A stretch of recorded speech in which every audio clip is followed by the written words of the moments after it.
Welcome into this Lion Vision update presented by CBNS Bank. North Alabama is set to host Jacksonville State this Saturday at Brawley Stadium, a 1 p.m. kick, the only home football game scheduled for the fall. We're catching up with UNA head football coach Chris Willis. And Coach, we've talked about sort of how things have felt as we've gone through this fall season. How does it feel now as we move into game week for the first home game?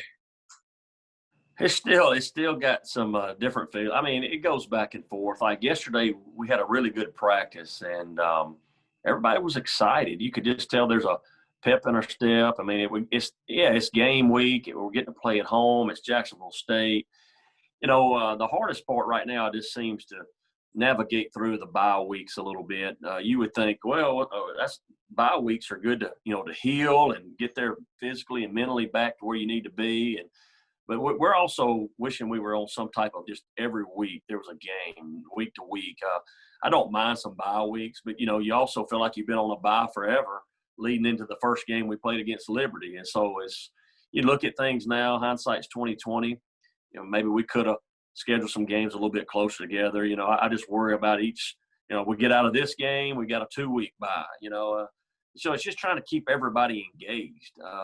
It's only 4 games, but it's stretched out for a good little period of time here over 2 months. But listen, we're ready to go. We're ready to get out here. I mean, we had a great Sunday practice, and we're looking forward to a great week. The weather looks like it's going to be awesome. 1 o'clock kickoff. We got the Hall of Fame inductees thing going on Friday night. Talked to Coach Willis and other people that's coming to the event or being inducted, and so it's good weekend. I mean, Jacksonville State, is about all you got to say is that name, and you understand what we got going on here.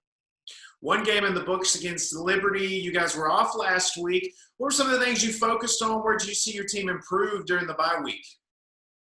Well, I mean, there was just a lot of things. As a coach, sometimes you want to take advantage of the bye week. We did work on Jacksonville State, I know, but we also worked on ourselves. Offensively, listen, we had to stress the turning of the football over, ball security.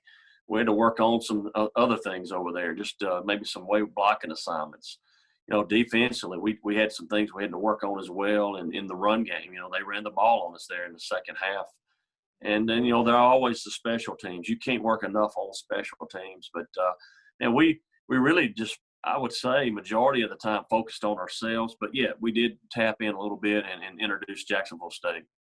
And let's talk about Jacksonville State. The Gamecocks, a member of the Ohio Valley Conference, they've played 2 games, one against Florida State last week, a game against Mercer in the rain in Jacksonville.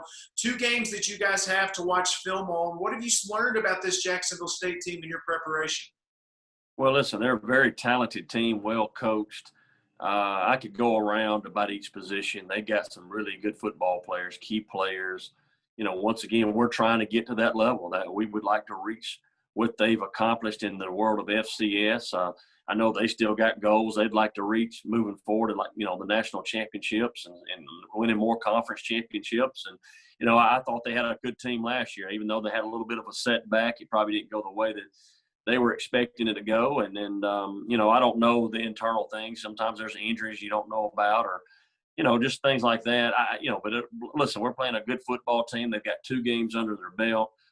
Did play an FBS opponent and played them really well. And listen, Mercer's a good football team.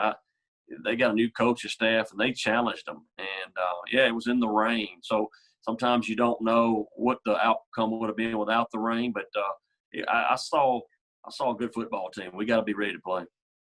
Coach, last thing for you, for your players, everything they've been through, what's it mean for them to get to play in Raleigh that'll have a 50% capacity on Saturday? Well, I think the 2 things that stand out is, number one, you get to play at home where you're not having to catch a plane. You're not having to go through all the COVID guidelines on the road and worry about going to another state, staying in a hotel, which we like doing that. Don't get me wrong. We enjoy doing that.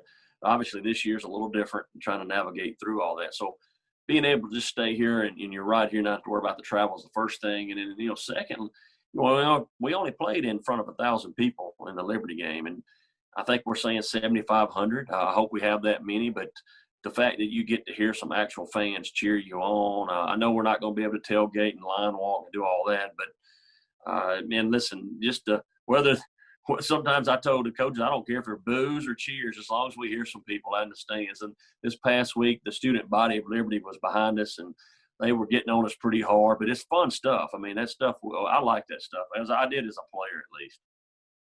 Saturday, North Alabama hosts Jacksonville State, a 1 p.m. kick. Visit roarlions.com for all your game day information.